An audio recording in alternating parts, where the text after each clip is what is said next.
Pada kesempatan yang lalu kita telah membahas dan mengulas, menjelaskan bersama-sama tentang syarat wajib puasa, dan ada 5. Nah, sebelum kita lanjut ke pembahasan berikutnya, kita juga telah menerangkan pada kesempatan yang lalu bagaimana cara kita menetapkan masuk dan keluarnya bulan Ramadan ini.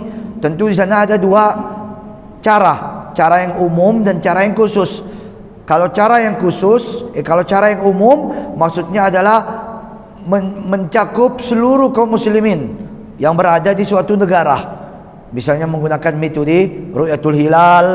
Lalu kalau hilalnya enggak nampak, kita genapkan jumlah bulan Sya'ban menjadi 30 hari. Atau cara yang ketiga yaitu dengan persaksian seorang yang adil. Nah, ini metode umum seperti itu. Adapun metode khusus ada banyak sebenarnya. Apa yang dimaksud dengan metode khusus di dalam menetapkan awal dan akhir bulan Ramadan? Maksudnya metode khusus ini hanya berlaku bagi person, tidak berlaku bagi kaum muslimin secara kalayak umum. Ya, para ulama menyebutkan berapa di antaranya. Yang pertama adalah persaksian orang yang fasik. Siapa orang yang fasik? Al-Imam Syafi'i menyebutkan orang yang fasik itu man ghalabat sayi'atuhu hasanatihi, yaitu orang yang dominan keadaannya itu berbuat buruk sehingga sifat buruknya lebih dominan mengalahkan sifat baiknya. Ini namanya orang fasik. Seperti itu. Kalau dia bersaksi datang ke pihak yang berwenang, saya melihat hilal, apakah diterima? Tidak diterima. Tapi bisa jadi memang benar dia melihat, akan tapi ada sebab faktor tertentu yang membuat pemerintah atau yang mewakilinya tidak dapat menerima persaksian orang tersebut. Namun bagi orang itu sendiri, para ulama membolehkan bagi dia untuk berpuasa. Atau man waqa'a alaihi sidquhu, atau orang yang percaya sama dia. Wih, anda percaya sama fulan, walaupun pemerintah enggak menerima persaksiannya, tapi saya menerima persaksian dia. Karena biasanya ya mungkin dia sering bohong apa-apa, cuma nggak mungkin dia bohong dalam masalah ini, misalnya seperti itu, sehingga diterima persaksian orang tersebut. Nah, ini yang pertama. Lalu yang kedua, metode khusus penetapan bulan Ramadan yang hanya berlaku bagi person saja, yaitu persaksiannya seorang wanita. Karena dalam hal qabul syahadati syahr, penerimaan persaksian masuk dan keluarnya bulan Ramadan ini harus laki-laki syaratnya.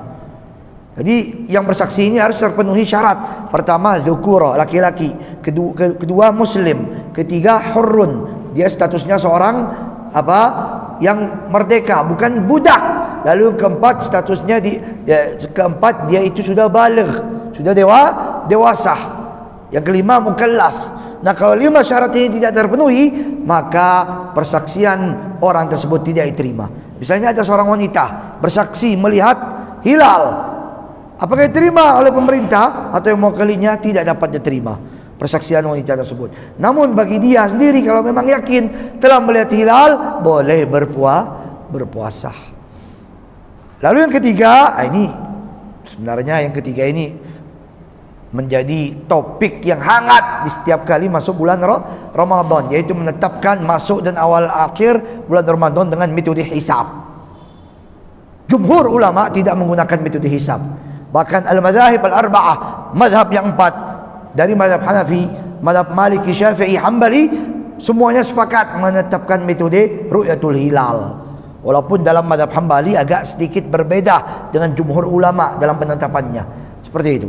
Bahkan menurut Al-Imam Ibnu Hajar Al-Haytami rahimahullahu ta'ala dalam Al-Minhaj Al-Qawim, bahkan sebelumnya beliau sebutkan dalam kitab Tuhfatul Muhtaj, yang merupakan salah satu kitab mu'tamad dari sandaran dalam fikih mazhab Imam Syafi'i rahimahullahu ta'ala, menyebutkan apabila seorang menetapkan awal dan akhir masuknya bulan Ramadan dengan hisab, tidak diterima kecuali dia amalkan untuk dirinya sendiri. Atau yang kedua, dia menjadikan metode hisab sebagai penunjang mendukung metode ru'yatul hilal, bukan tandingan ru'yatul hilal. Karena Nabi perintahkan melihat hilal, bukan dengan menghitung bulan, menghisab. Karena kalau kita baca dalil Karena maaf, kalau kita mau main dalil ya, mana yang lebih akurat, tentu hisab jauh lebih akurat. Dalilnya dalam Sahih Bukhari Muslim dari beberapa orang sahabat, Aisyah radhiyallahu taala anha, Abdullah bin Umar, Ibn Abbas, Anas bin Malik dan lain sebagainya.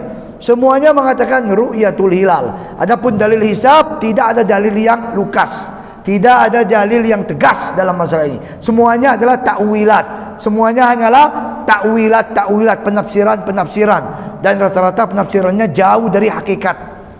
Seperti itu. Ya. Ada yang mengatakan berarti antum kontra atau pro, Ustaz? Saya sebenarnya tidak kontra, tidak pro dalam masalah ini. Mari kita bersikap moderat. Kita menggunakan hisab dan juga menggunakan ru'yatul hilal. Karena yang Nabi perintahkan apa? Ru'yatul hilal. Sumu li ru'yatihi wa aftiru li ru'yatihi. Fa in ghumma 'alaikum fa akmilu 'iddata Sya'ban 30 yawman. Ini redaksi Imam Muslim. Dalam redaksi Imam Bukhari mirip-mirip. Dari berapa orang sahabat, Abdullah bin Abbas, Aisyah dan Abdullah bin Umar. Ya, puasa dan berbukalah dengan melihat bulan, kata Nabi. Kalau enggak kelihatan, sempurnakan jumlah bulan sebelumnya menjadi 30. Seperti itu. Ini metode Nabi SAW. Kenapa? Karena ru'yatul hilal mungkin disaksikan oleh siapapun, tidak membutuhkan keahlian khusus. Manakala hisab perlu keahlian khusus, perlu belajar mendalami terlebih dahulu. Seperti itu. Ya, dan ingat, yang namanya agama itu mudah, dan Nabi mempermudah kita. Dan apalagi dalam menentukan awal dan akhir bulan Ramadan. Seperti itu. Apakah metode hisab tidak ada zaman Nabi? Ada, sudah ada. Bahkan sebagian para sahabat ada yang masyhur dengan menguasai piawai di hisab, tapi Nabi tidak menggunakan hal tersebut. Intinya boleh menggunakan hisab, tidak masalah. Ya, tapi jangan jadikan sebagai tandingan dari ru'yatul hilal. Ini yang kita tentang, tidak boleh. Karena maaf, mayoritas ulama sepakat seperti itu. Ini bukan saya yang ngomong ya. Jangan sampai antum ngomong kayak gini, dasarnya mana? Dasar saya kuat. Ya. Yang ngomong seperti ini bahkan menurut Al-Imam Ar-Ramli rahimahullah ta'ala, orang yang menetapkan awal masuk dan keluarnya bulan Ramadan dengan hisab enggak diterima. Ini menurut Imam Ramli, enggak diterima. Artinya kalau enggak diterima ibadahnya sah atau tidak sah. Ini menurut Imam Ramli, bukan saya, Pak. Ibu, bukan saya. Jadi jangan salah paham. Seperti itu. Ya, tapi mari di sini karena memang ada silang pendapat ulama dalam masalah ini. Apalagi kalau kita lihat realita di dunia Islam sekarang, mayoritas dunia Islam menggunakan ru'yatul hilal, kecuali satu negara, yaitu negara Maroko. Memang negara Maroko masih sampai sekarang menggunakan hisab. Padahal kalau kita lihat secara madhab, mereka bermadhab Maliki.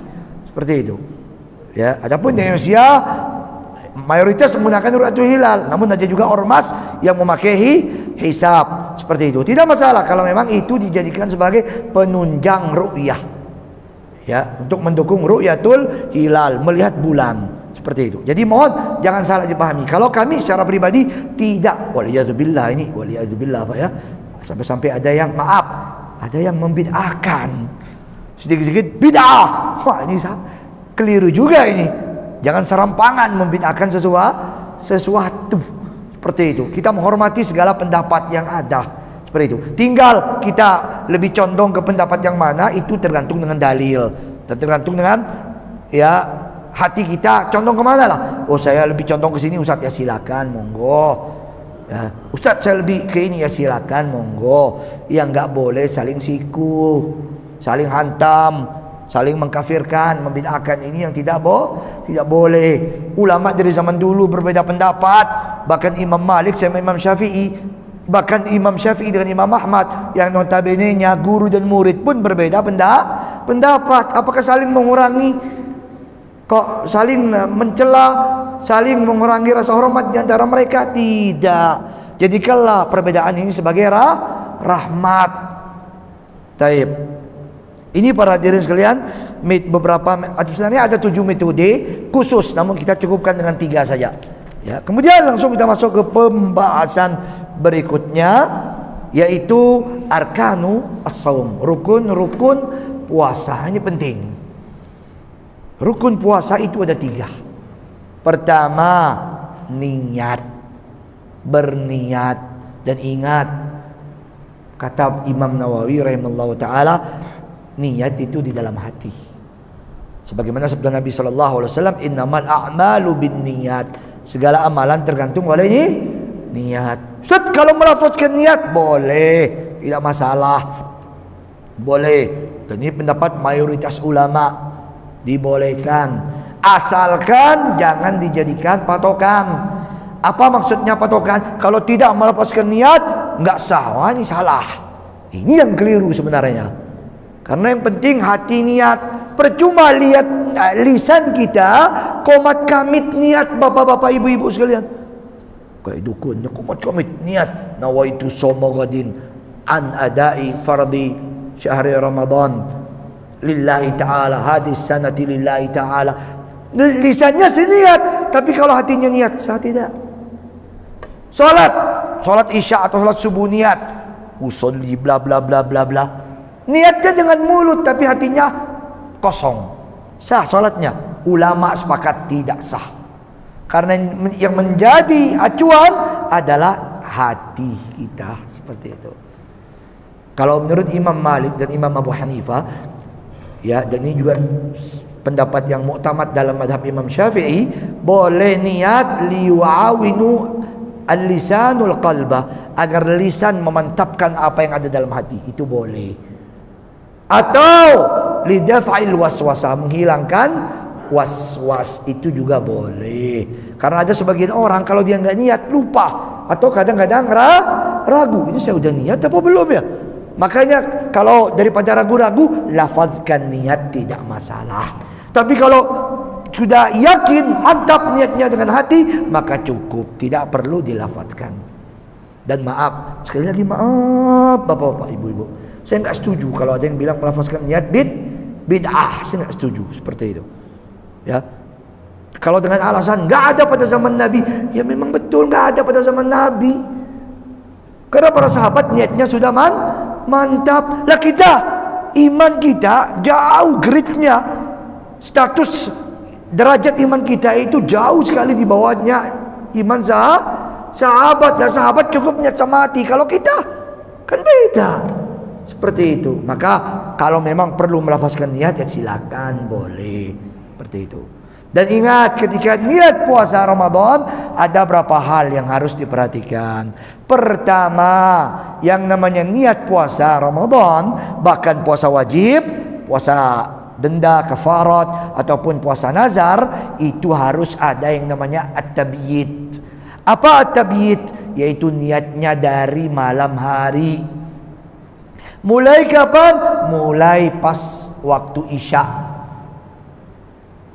Jadi kita mulai niat puasa pas isya, atau pas setelah isya, atau setelah tarawih.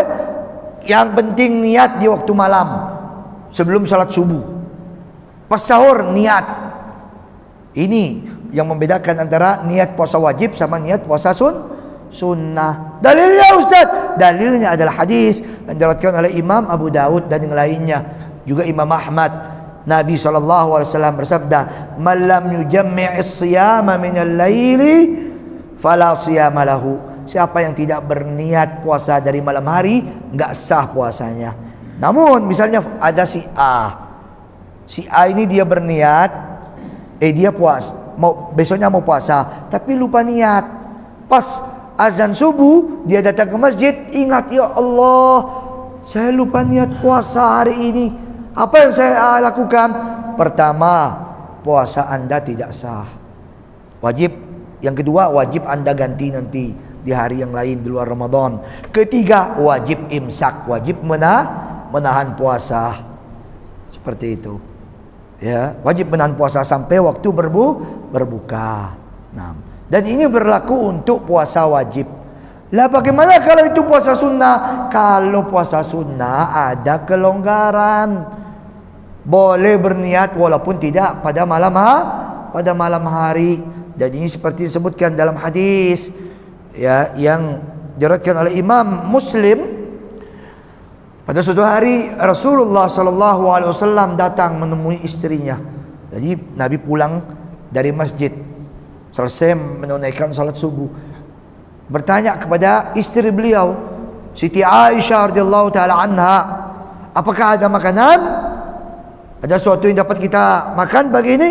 Aisyah pun menjawab, tidak ada wahai Rasulullah. Ini kesederhanaan Rasulullah sallallahu alaihi wasallam. Beliau adalah seorang pemimpin. Sebelumnya juga beliau adalah seorang manusia yang paling mulia, penghulunya para nabi dan rasul. Namun ketika beliau menjadi pemimpin, bukan mensejahterakan dirinya, tapi mensejahterakan rakyatnya. Bukan memperkaya dirinya, tapi memperkaya rakyatnya, mensejahterakan rakyatnya. Bagaimana mungkin seorang pemimpin kayak Rasulullah tidak punya makanan di rumahnya? Kalau pemimpin zaman sekarang, mustahil ada yang kayak gitu. Mustahil. Baru sebulan 2 bulan jabat sudah beli Alphard misalnya, sudah beli Fortuner. Dari mana duitnya? Nah, ini maaf, saya nggak nuduh siapa-siapa, tapi ini real yang kita lihat kan seperti itu. Dari mana duitnya coba? Dulu dia bukan siapa-siapa. Makanya kata Umar bin Khattab, kalau kamu lihat ada seorang menjabat tiba-tiba jadi kaya, fa'lam annahu sariq, ketahuilah itu maling. Kata Umar bin Khattab radhiyallahu ta'ala anhu, maling itu. Bahkan ketika beliau menjadi khalifah, ya, beliau betul-betul memonitoring, ya, gubernur yang beliau lantik, yang beliau kirim untuk memimpin wilayah-wilayah atau provinsi-provinsi Islam saat itu. Gajimu sekian, harta pokokmu sekian. Kalau lebih dari ini berarti kamu korupsi. Tuh, zaman Umar bin Khattab. Berbeda sekali dengan ya, apa yang kita saksikan pada zaman kita sekarang. Waliyadzubillah. Nah, ini Rasulullah sallallahu alaihi wasallam mengajarkan kepada kita hidup sederhana. Nah, beliau bertanya kepada istrinya, ada makanan? Siti Aisyah dengan lemah lembut menjawab, tidak ada wahai Rasulullah. Maka Nabi pun menjawab, inni shaim. Kalau begitu saya pun berpuasa. Dari sinilah para ulama mengambil dan menarik kesimpulan hukum kalau niat puasa sunnah tidak harus dari malam. Kalau puasa wajib niatnya dari malam hari. Nah, ini rukun puasa yang pertama, niat. Yang kedua, tarkul mufattirat, yaitu meninggalkan segala hal-hal yang dapat membatalkan puasa. Nanti akan kita sebutkan apa saja hal-hal yang dapat membatalkan puasa. Kita ini kalau nggak salah masih tinggal 2 pertemuan. Insya Allah cukup. Kita akan sebutkan nanti pembatal puasa yang klasik, yang umum, dan ada juga pembatal puasa yang kontemporer. Ya, ini penting. Misalnya suntik di siang hari bulan Ramadan, apakah membatalkan puasa? Infus, apakah membatalkan puasa atau tidak, dan lain sebagainya. Ya. Lalu yang ketiga, rukun puasa yang ketiga adalah as-shaim, adanya orang yang berpuasa. Seperti itu. Nah, karena bagaimana mungkin puasa akan terrealisasikan kalau tidak ada orang yang akan menunaikan ibadah tersebut. Kemudian pembahasan berikutnya kita ringkas saja para hadirin sekalian. Waktu kita tinggal 10 menit ini, ya. Syurutu sihhati as-shaum, syarat sah puasa. Nah, kalau pekan yang lalu kita bahas syarat wajib puasa. Puasa ini diwajibkan kepada siapa saja. Nah, sekarang syarat sah puasa tersebut agar diterima oleh Allah Subhanahu wa taala. Syurutu sihhati as-shaumi arba'atun. Syarat sah puasa ada 4. Ada berapa? 4. Yang pertama, al-Islam, yaitu wajib orang yang berpuasa itu beragama Islam. Sudah kita jelaskan pada kesempatan yang lalu mengapa harus Islam. Seperti itu, ya. Karena memang kalau kita lihat ayat puasa yang ada dalam Al-Quran, ada 5 ayat, dari ayat 183 Al-Baqarah sampai 187 Al-Baqarah. Ayat itu dimulai dengan panggilan khusus, ya ayyuhalladzina amanu, panggilan khusus yang Allah tujukan kepada hamba-hambanya yang beriman. Nah, karena dalam Al-Quran ada 2 jenis panggilan, panggilan khusus dan panggilan umum. Kalau panggilan khusus itu panggilan Allah kepada orang-orang beriman. Adapun panggilan umum, panggilan Allah kepada manusia secara global, ya ayyuhan nas, wahai sekalian manusia. Biasanya diawali seperti itu. Apa beda antara panggilan umum dan panggilan khusus? Bedanya kalau panggilan umum itu biasanya ajakan untuk mengesahkan Allah, untuk beribadah kepada Allah. Ini panggilan umum. Adapun panggilan khusus, yang namanya juga khusus, maka substansinya pun khusus. Panggilan khusus itu, para hadirin sekalian, panggilan Allah kepada para hambanya untuk menjalankan syariat Islam. Karena syariat Islam ini tidak mungkin dijalankan oleh non-muslim. Tapi yang ajibnya, yang ajibnya ya, yang uniknya di Ramadan tahun ini, kawan-kawan non-muslim pun ikut berburu takjil. Saya lihat ada di video viral itu di medsos, pendeta setelah khutbah dia berkata, dalam urusan agama kita bertoleransi, tapi kalau dalam urusan takjil apa? Kita ya berlomba-lomba katanya. Malah dikasih tahu nanti jam 3 jangan lupa permulaan takjil, berburu takjil katanya. Seperti itu. Nah, ini kalau menurut kami toleransi yang oke lah, seperti ini, tidak masalah.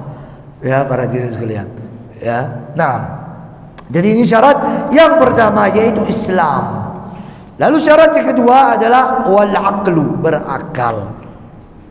Karena yang namanya puasa ini dibebankan kepada mereka yang sudah mukallaf, sudah dikenakan beban untuk berpuasa. Sementara kalau mereka yang tidak berakal, maka tidak dikenakan beban untuk menunaikan ibadah puasa ini. Namun anak-anak kita, adik-adik kita yang masih kecil, itu kita biasakan, kita latih mereka untuk berpuasa sejak dini. Seperti itu.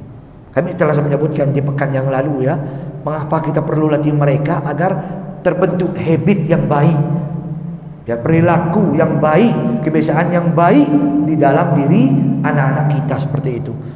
Ini saya masya Allah ada adik-adik juga sholat subuh di masjid ini, satu hal yang sangat mengembirakan sekali. Bahkan di Turki sana itu anak-anak 5 waktu mereka diajak ke masjid, bahkan diperbolehkan main dalam masjid, tentunya di luar waktu sholat. Demi Allah, mereka main di masjid lebih baik daripada mereka harus main di luar masjid. Jadi jangan diusir.